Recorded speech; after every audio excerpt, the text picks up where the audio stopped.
Hello, काय ग कृष्णा, इथं प्रिया दिसली ग मला. ठरलं तर मग मालिकेच्या आजच्या सोमवार विशेष भागामध्ये आपल्याला पाहायला मिळत आहे प्रिया ही स्टोर रूम मध्ये विचार करत आहे आणि मनाशीच बोलताना म्हणत आहे, सायली आणि अर्जुन हे एकावर एक घाव घालत आहेत आणि प्रत्येक वेळी माझं नवीन गुन्हा समोर येत आहे.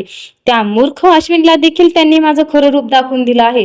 मला आता असं शांत बसून जमणार नाही. असं म्हणून आता प्रिया ही तिच्यासाठी अश्विन आणि सुभेदारांनी इन्व्हेस्टमेंट केलेले कागद घेऊन रात्रीच्या अंधारामध्ये खड्डा खोगून ते पुरत असते. ते कागद पुरत असताना क्रिस्टा तिला पाहते आणि लगेच सायलीला फोन करते आणि म्हणते, सायली अगं मला प्रिया दिसली आणि ती एवढ्या रात्री खड्डा खोदून त्या खड्ड्यामध्ये काहीतरी पुरत होती. सायली कृष्णाला म्हणते, कृष्णा तू तिच्यावर लक्ष ठेव. कृष्णा म्हणते, आजपर्यंत या कृष्णाच्या शेतामध्ये कोणी आलं आणि ते या कृष्णाच्या नजरेतून वाचलं असं कधीच झालं नाही. आता आणखी एक नवीन गुन्हा अश्विन समोर येणार आहे. ठरलं तर मग मालिकेचे असेच डेली अपडेट पाहण्यासाठी चॅनलला सबस्क्राईब करा आणि व्हिडिओला लाईक करा.